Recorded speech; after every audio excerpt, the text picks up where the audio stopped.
Welcome to the Roost.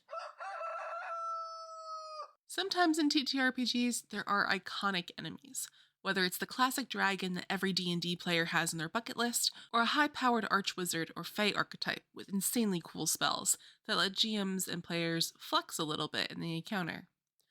But with Daggerheart now 1 year old, what are the classic Daggerheart adversaries we see emerging? In my experience, Daggerheart has opened the door for some freaky little guys, as well as literal colossi to enter the game. But there are a couple stat blocks in the core rulebook that stand out to me as likely possibilities to become that classic monster. When you think of Daggerheart, you think of these. First up is the Oracle of Doom.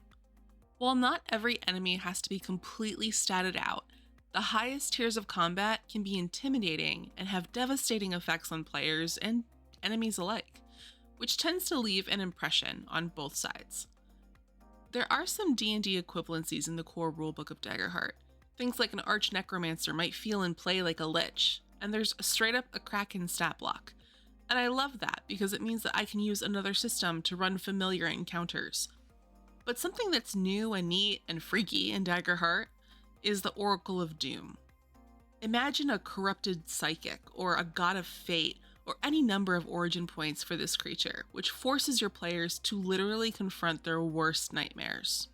There's so much role-playing and storytelling potential with this encounter, whether your players are tier 1 or tier 4, if it's the beginning or the end of a campaign, or if this is a recurring adversary, that could even be a really cool encounter as well. The Oracle of Doom has some unique imagery, with an ancient Greek appearance, multiple arms, a shadowy face, and threads of fate spinning on the most sinister set of horns I've ever seen. Its abilities are also fantastic, literally bringing your nightmares to life by summoning minion adversaries to enact them.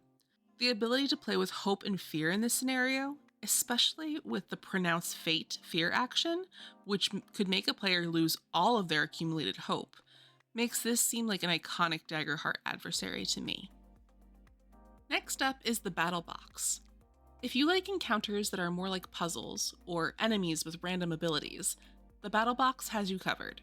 Not unlike rolling to see which beholder eye triggers, the Battle Box has a host of tactics that change the game every time it acts.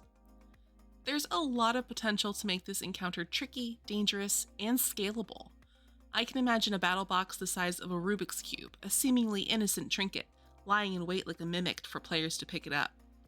I can imagine a battle box more like a Jedi Youngling's laser training droid, floating and circling and forcing players to react. And I can imagine a giant construct of a battle box, threatening destruction due to programming or malfunction. There are so many possibilities with this adversary, and I love it so much. Plus, rolling a random d6 to determine its move will keep everyone, including the GM, guessing during this encounter. The third and final one on my list probably isn't what you think. You see, Daggerheart doesn't just have adversary stat blocks, it also has environmental and encounter stat blocks. I think, especially for GMs who are uncertain how to put the pressure on in different kinds of encounters, that the environment stat blocks are going to be iconic, and used in more systems than just Daggerheart. The cult ritual in particular is a great example of this. For any GM looking for a countdown mechanic or a way to make each action matter before a ritual is complete, the cult ritual stat block is a great thing to have on hand.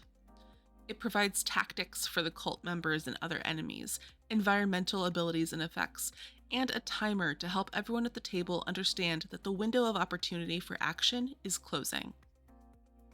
I personally have never seen a stat block quite like these environmental ones, and while I don't use them in every Daggerheart game I run, I do find them useful for building my encounter, or as a great shortcut to build out one-shots and other sessions for my players when I'm running short on time.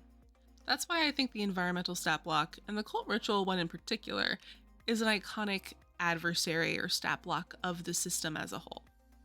After all, what's more iconic in a TTRPG than a cult leader about to enact a sacrifice, and the heroic players rushing in to try to stop it? I'm sure there are other adversaries and stat blocks that will become uber popular in Daggerheart, but I'd love to hear which ones are your go-tos as you run and play your games. Share your favorite stat block or moment with the Daggerheart adversary in the comments, and I'll catch you in the next one.